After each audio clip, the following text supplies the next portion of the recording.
أكو تلكؤ، نعم أكو تأخر لدى الشركة المنفذة. مشروع المدينة القديمة ويعني الدخول مالته تذمر من المواطنين بتلكؤ عمل الشركة. بما أنك المسؤول والمشرف على هذا المشروع، ما أسباب التلكؤ الحاصلة بعمل هذا المشروع؟ بسم الله الرحمن الرحيم، تحية طيبة لكم مشاهدي وكالتكم وكالة ذكرى، حقيقة اللي إلها صدى كبير في محافظة النجف ومتابعة من قبل كثير من أبناء مدينة النجف. مشروع مداخل المدينة القديمة مشروع أُعُد لأول مرة يُعَد للمدينة القديمة، مشروع بهذا المستوى بهذا التصميم، منذ 20 عام لم تشهد المدينة القديمة أي عملية تطوير لا لمداخلها ولا وهذا يشهد به القادم للمدينة وأبناء المدينة، أنه النجف وخصوصًا المدينة القديمة على وضعها السابق. عندما أُعد التصميم للمدينة القديمة لم نكن في نظر، يعني لم يكن في الحسابات أنه ما وجدناه داخل المشروع.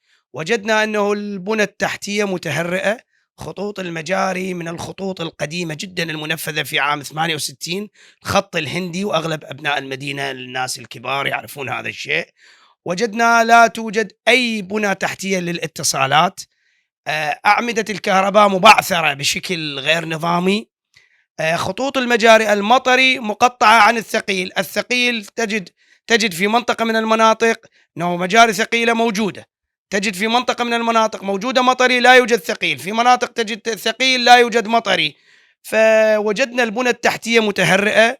إضافة إلى وجدنا بعض الشوارع اللي مثل شارع امتداد الهاتف اللي رفعت من عدة تجاوزات واللي ما تحقق فيه، وفي شارع الجيلاوي هذا يعتبر معجزة، إعجاز وليس إنجاز.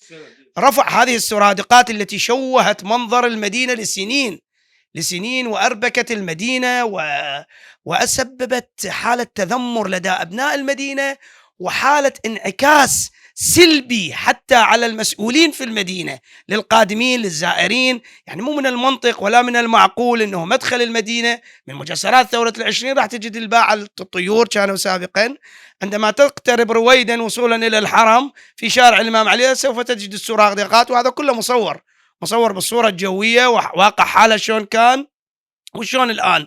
فهذا فد شيء يرهق كان وعذرا بهذا التعبير مخجل، يعني مخجل حتى إن كمسؤولين من باشرنا بهاي الحملة ليس بالشيء السهل. فمن بدينا بلشنا بالحملة وعدينا التصميم اللي خاص بهاي المدينة، لقينا البنى التحتية نعم أكو تأخر، أكو تلكؤ، نعم أكو تأخر لدى الشركة المنفذة، وجهت كتب إنذار، وجهت توجيهات من السيد المحافظ، وجهت توجيهات أيضا من رئيس لجنة الإعمار ومن البلدية، وكتب من مديرية بلدية المدينة القديمة تحث الشركة على العمل. لكن التأخير اللي حصل من الشركة لا يقارن ويا التأخير اللي وجدناه من البنى التحتية المتهالكة والمتهرئة. أنت من غير المنطق أن تسوي تطوير دون أن تخدم البنى التحتية. الآن بحمد الله خدمت البنى التحتية، الآن ترتبت كل البنى التحتية من العبارات، من شبكات الاتصال، من شبكات الماء، من شبكات المجاري، خدمت المنطقة بأكملها، قليات، شبكات قليات عنكبوتية في منطقة الميدان اللي دائما ما يصير المواكب هاي كلها خلصت. وصلنا إلى مرحلة التبليط، هاي المرحلة الطبقة الأولى مال التبليط، دور منطلقين إلى الجزرة الوسطية وإلى الأرصفة، إكمال الأرصفة والإكساء لأول مرة يكسى في النجف بمادة البوليمر الراقية اللي هاي تسوي السطح، يعني سطح راقي وأمام السيارات. هذا اللي يحدث في المداخل.